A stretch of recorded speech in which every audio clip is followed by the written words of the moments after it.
ఒక్కసారి కొమ్మూరి గోల్డ్ కి కాల్ చేయండి. తాకట్లో ఉన్న మీ బంగారాన్ని విడిపించి మార్కెట్ ప్రైస్ కి వాళ్ళు కొనుక్కుని మిగతా డబ్బులు మీకు ఇచ్చేస్తారు.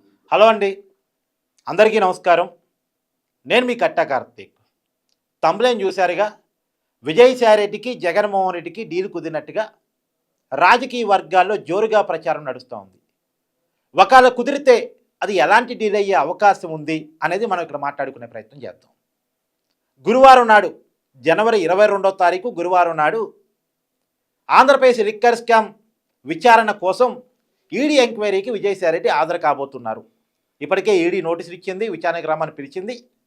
విచారణకి వెళుతున్నట్టుగా కూడా విజయసాయిరెడ్డి వర్గీయులు చెప్తా ఉన్నారు. విచారణకి విజయసాయిరెడ్డి వెళ్ళే క్రమంలోనే ఆయన తన ఎక్స్ ఖాతాలో ట్వీట్ చేశారు. ఆ ట్వీట్ ఇప్పుడు రాజకీయ ప్రకంపనలు రేపుతూ ఉంది. క్వార్టరీలో బందీ అయిన ప్రజానాయకులారా ఆలోచించుకోండి, రియాలిటీని గుర్తించండి. వెనుజులా దేశ అధ్యక్షుడిని ట్రంప్ ఎలా ఎత్తుకెళ్లాడో ఒక్కసారి గమనించండి. ఆర్మీ, నేవీ, వైమానిక దళాలు, ఇంటెలిజెన్సు, ఇన్ని వ్యవస్థలు సెక్యూరిటీగా ఉన్నప్పటికీ, క్షిపణులు ఇవన్నీ కూడా ఉన్నప్పటికీ క్వార్టరీ అమ్ముడుపోవటం ఫలితంగా వెనుజులా దేశ అధ్యక్షుడిని ట్రంప్ ఎత్తకెళ్ళగలిగాడు అనే సంకేతాలు ఇండైరెక్ట్గా జగన్మోహన్ రెడ్డి గారి పేరు చెప్పకుండానే జగన్మోహన్ రెడ్డి గారి అరెస్టు పట్ల చర్చలు లేవనెత్తారు విజయసాయిరెడ్డి గారు. ఎప్పుడైతే జగన్మోహన్ రెడ్డి గారి అరెస్టు గురించి చర్చ జరుగుతుందో, అంటే విజయసాయిరెడ్డి గారు విచారణకు హాజరై గతంలో నేను విజిల్ బ్లోయర్గా ఉంటాను, అందరి బట్టలు ఓడదీస్తాను అని చెప్పారు కదా, అలా లిక్కర్ స్కామ్లో అన్ని విషయాలు చెప్పబోతున్నారు. విజయసాయిరెడ్డి గారు అప్రూవర్గా మారిపోబోతున్నారు. ఇప్పటికే కొంత సమాచారాన్ని సిట్టికిచ్చారు. ఆయన ఇచ్చిన సమాచారం ఆధారంగానే రాజు కసిరెడ్డిని కావచ్చు చాలామందిని అరెస్ట్ చేశారు. గతంలో చాలా విషయాలు విజయసాయిరెడ్డి గారు ఒప్పుకున్నారు. ఇప్పుడు మరిన్ని విషయాలను ఈడీ ముందు చెప్పే అవకాశం ఉంది. విజయసాయిరెడ్డి గారి కనుక నోరిప్పి అన్ని విషయాలు చెప్తే ఖచ్చితంగా జగన్మోహన్ రెడ్డి గారి లెక్కలు కూడా తేలే అవకాశం ఉంటుంది అనేటువంటి చర్చ స్టార్ట్ అయింది. ఎందుకంటే జగన్మోహన్ రెడ్డి గారి గురించి అన్ని లెక్కలు తెలిసిన చిత్రగుప్తుడు విజయసాయిరెడ్డి. ఒకవేళ ఆంధ్రప్రదేశ్ లిక్కర్ స్కామ్లో జనాలు ప్రాణాలు తీసి డబ్బులు సంపాదించుకున్నటువంటి యముడిగా జగన్మోహన్ రెడ్డి గారిని పోలిస్తే యముడి దగ్గర ఉండి లెక్కలు రాసుకున్నటువంటి చిత్రగుప్తుడు విజయసాయిరెడ్డి అవుతాడు. కాబట్టి యముడి గురించిన మొత్తం సమాచారం చిత్రగుప్తుడి దగ్గర ఉంటుంది. మిగతా వాళ్ళ గురించి ఎలా ఉంటుందో అలాగే యముడి గురించిన సమాచారం కూడా చిత్రగుప్తుడి దగ్గర ఉంటుంది. ఇప్పుడు ఆ చిత్రగుప్తుడు నోరిప్పితే మొత్తం సమాచారం అన్ని లెక్కలు బయటకు వచ్చేటువంటి అవకాశం ఉంది. కాబట్టి ఒక జగన్మోహన్ రెడ్డి గారికి ఆప్తుడిగా ఉన్నటువంటి ఒక బిజినెస్ మ్యాన్ రంగంలో దిగి నిన్నటి రోజున అంటే మంగళవారం నాడు దాదాపు ఓ డీల్కి ఓకే చేసినట్టుగా తెలియవస్తూ ఉన్నటువంటి జోరుగా నడుస్తున్నటువంటి ప్రచారం. ఆ డీలు ఉద్దేశం ఏంటి అంటే ఈడీ ఎంక్వైరీలో ఏ విషయాలన్నా విజయసాయిరెడ్డి చెప్పుకోవచ్చు. ఇంకా విజయసాయిరెడ్డి గారికి ఒక కోరిక ఉందంట. ఆయన తిరిగి మళ్ళీ రాజ్యసభలోకి వెళ్ళాలని, తిరిగి రాజకీయాల్లో యాక్టివ్ కావాలని, ఒక మీడియా ఛానల్ పేపర్ కూడా నడపాలని, ఇవన్నీ కోరికలు ఉన్నాయని ఆయనే కొంత గతంలో ఇండైరెక్ట్గాను డైరెక్ట్గాను చెప్పే ప్రయత్నం చేశాడు. అయితే ఆయన బీజేపీలో చేరాలని ప్రయత్నం చేసిన చంద్రబాబు నాయుడు గారు వద్దు కాదు అనటం ఫలితంగా బీజేపీలో చేరే అవకాశం లేకుండా పోయింది అనేటువంటిది గతంలో చాలామంది మాట్లాడుకున్న మాట. కాకపోతే ఇప్పుడు కూటమికి అనుకూలంగా మారినట్టు, ఈ లిక్కర్ స్కామ్లో ఏం జరిగిందో పోసగుచ్చినట్టు వివరిస్తే, జగన్మోహన్ రెడ్డి గారికి సంబంధించిన వ్యవహారాలు కూడా బయట పెడితే బాగానే ఉన్నాడు కదా, జగన్మోహన్ రెడ్డి గారికి వ్యతిరేకంగా ఉన్నాడు కదా అనేటువంటి దాన్ని కనుక చూపించగలిగితే మళ్ళా బీజేపీలో చేరే అవకాశం రావచ్చు, తన రాబింగులు భరించి రాజ్యసభకి వెళ్ళే అవకాశం రావచ్చని విజయసాయిరెడ్డి ఆలోచిస్తున్నాడు అనేటువంటి చర్చ బలంగా జరుగుతూ ఉంది. ఇప్పుడు ఎందుకు చంద్రబాబు నాయుడు గారు విజయసాయిరెడ్డిని బీజేపీలో చేరటం వ్యతిరేకిస్తారు? బీజేపీలో చేరి మళ్ళీ జగన్మోహన్ రెడ్డి గారి కోసం లాబింగ్ చేస్తాడేమో, జగన్మోహన్ రెడ్డి మనిషిలాగా బీజేపీలో పనిచేస్తాడేమో అని ఒక భయంతో విజయసాయిరెడ్డి బీజేపీలోకి వెళ్ళటాన్ని చంద్రబాబు నాయుడు గారు వ్యతిరేకిస్తుంటారు. అలా వ్యతిరేకించకుండా చేయాలంటే ఏం చేయాలి? లేదు నేను జగన్మోహన్ రెడ్డి గారు వ్యతిరేకనే, అవసరమైతే జగన్మోహన్ రెడ్డి గారి పేరు చెప్పటానికి కూడా నేను సిద్ధంగా ఉన్నాను అని చూపించుకోవాలి.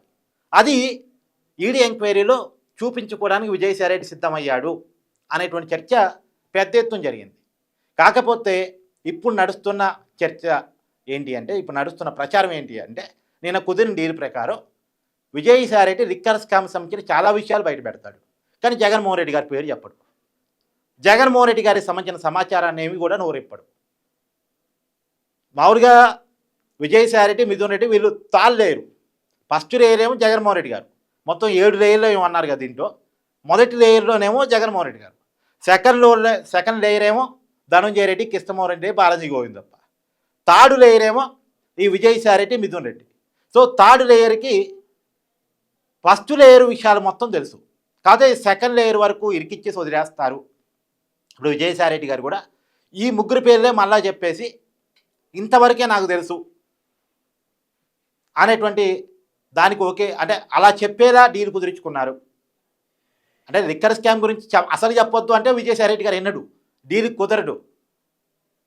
ఎందుకు అతనికి మళ్ళీ బీజేపీలో చేరాలని, మళ్ళీ రాజకీయాలు యాక్టివ్ కావాలని ఉంది. వైసీపీ చెప్పినట్టు వినటానికి విజయసాయిరెడ్డి రెడీగా లేడు. కాకపోతే కొంత చెప్పుకో, కొంత ఆపుకో. జగన్మోహన్ రెడ్డి గారి దాకా కేసు రాకుండా అయితే జాగ్రత్తగా చూసుకోవాలని బాధ్యత నీకు కూడా ఉంది. కాబట్టి జగన్మోహన్ రెడ్డి గారి పేరు ఎక్కడ నువ్వు చెప్పొద్దు, మిగతాది ఏదైనా చెప్పుకో. జగన్మోహన్ రెడ్డి గారి పేరు రాకుండా లేకుండా ఏదన్నా చెప్పుకో. ఈ డీలింగ్ని విజయసాయిరెడ్డితో ఓకే చేయించినట్టుగా తెలుస్తూ ఉంది. అంటే గురువారం నాడు విజయసాయిరెడ్డి ఈడీ ఎంక్వైరీకి హాజరైనప్పటికీ కూడా జగన్మోహన్ రెడ్డి గారి పేరు చెప్పడు. ఆ పేరు చెప్పకుండా మిగతా విషయాలన్నీ చెప్పొచ్చు కాక. మరి చూడాలి ఈ డీలు నిజమా కాదా. రేపు విజయసాయిరెడ్డి గారి విచారణలో మనకు తెలిసిపోయింది. విజయసాయిరెడ్డి గారి విచారణ జరిగిన తర్వాత ఆయన ఎట్టా మీడియా ముందుకు వచ్చి మాట్లాడతారు. మీడియా ముందుకు వచ్చి మాట్లాడినప్పుడైనా కనీసం జగన్మోహన్ రెడ్డి గారి పేరు తీస్తారా?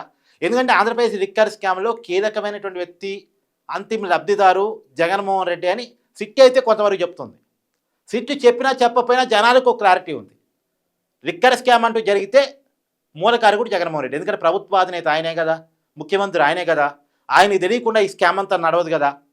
మద్యపాన నిషేధం చేస్తానని ఎన్నికల్లో హామీ ఇచ్చి 2019 ఎన్నికల్లో గెలిచి ముఖ్యమంత్రిగా బాధ్యతలు చేపట్టి మద్యం షాపులన్నీ ప్రభుత్వం చేతుల్లోకి తీసుకొని, అలాగే డిస్టిలరీస్ అన్ని వైసీపీ నాయకుల చేతుల్లోకి తీసుకొని కొత్త డిస్టిలరీ ఏర్పాటు చేసి కొత్త బ్రాండ్లు తయారు చేసి, ఎట్లాగూ ప్రభుత్వం చేతుల్లోనే మద్యం షాపులు ఉన్నాయి కాబట్టి మోనోపోలీ మార్కెట్ ఏర్పాటు చేసి తమ అమ్మాలను కూడా బ్రాండ్ మాత్రమే అమ్మి, అది కూడా క్యాష్ అండ్ క్యారీ పద్ధతిలోనే అమ్మి, తయారు చేసేది వాళ్ళే, వాళ్ళ చేతుల్లోనే డిస్టిలరీస్ ఉన్నాయి, అమ్మేది వాళ్ళే, వాళ్ళ చేతుల్లోనే షాపులు ఉన్నాయి. అంటే ప్రభుత్వం చేతుల్లోనే షాపులు ఉన్నాయి, ప్రభుత్వం వాళ్ళదే కదా, వాళ్ళ చేతుల్లోనే షాపులు ఉన్నాయి, అమ్మేది వాళ్ళ బ్రాండే.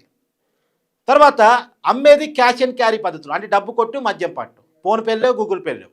ఎందుకు లేవు? ఫోన్పే చేసినా, గూగుల్ పే చేసినా, కార్డు వాడినా గవర్నమెంట్ అకౌంట్లో డబ్బులు పడతాయి. గవర్నమెంట్ అకౌంట్లో డబ్బులు పడతారు, డ్రా చేస్తే తెలిసిపోయింది. కాబట్టి క్యాష్ అండ్ క్యారీ పద్ధతిలో డబ్బులు వసూలు చేసి దండుకోవాల్సినంత దండుకున్నారు. అందులోనూ కమిషన్ ఇచ్చినటువంటి బ్రాండ్ని మాత్రమే లోపల అమ్మారు. ఇదంతా ప్రజల కళ్ళ ముందు జరిగింది.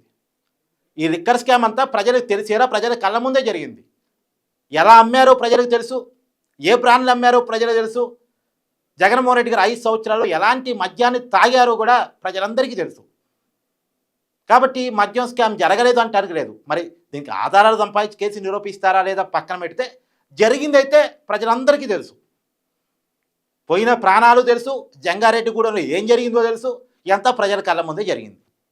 సో మద్యం స్కామ్ జరిగింది. జరిగిన దానికి సూత్రధారి జగన్మోహన్ రెడ్డి అన్నటువంటి విషయం ఎవరికి తెలియంది కాదు. కాకపోతే దీన్ని ఆధారాలతో నిరూపించడం మాత్రమే ఉంది. మరి ఆధారాలతో నిరూపించాలంటే ఇప్పుడు అరెస్ట్ అయిన ఏ ఒక్కళ్ళు కూడా జగన్మోహన్ రెడ్డి గారే చెప్పారు, జగన్మోహన్ రెడ్డి గారే చేయమన్నారు అని చెప్పే రకాలు కాదు. రాజీవ్ కసిరెడ్డి నుంచి మొదలు పెడితే మిథున్ రెడ్డి అయినా, ధనంజయ రెడ్డి అయినా, కృష్ణమోహన్ రెడ్డి అయినా, బాలాజీ గోవిందప్ప అయినా, వీళ్ళెవరూ కూడా జగన్మోహన్ రెడ్డి గారి పేరు చెప్పేవాళ్ళు కాదు, జగన్మోహన్ రెడ్డి గారికి సంబంధించి ఆధారాలు ఇచ్చేవాళ్ళు కాదు. అవసరమైతే నేరాన్ని తమ మీద వేసుకునేవాళ్ళు. మిథున్ రెడ్డి అయినా ఎవరూ కూడా వీళ్ళు నేరాన్ని తమ మీద వేసుకోవడానికి ఇష్టపడతారు తప్ప జగన్మోహన్ రెడ్డి గారి పేరు చెప్పేవాళ్ళు అంత ఈజీగా కాదు. విజయసాయిరెడ్డి గారు చెప్తారేమో అనుకుంటే విజయసాయిరెడ్డి గారు కూడా పేరు చెప్పడానికి ఇప్పుడు రెడీగా లేరు. ఈ డీల్ నిజమైతే మాత్రం రెడీగా లేరని మనం అర్థం చేసుకోవాలి. ఇప్పుడు ఈడీఏ పట్టుకోవాలిగా.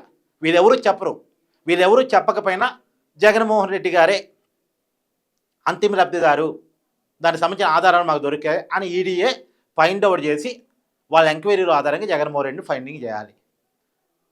మరి ఆమె అక్కడి దాకా జగన్మోహన్ రెడ్డి గారి దాకా కేసు పోయిద్దా పోదా చూడాల్సిన పరిస్థితి కనపడుతూ ఉంది. Thank you.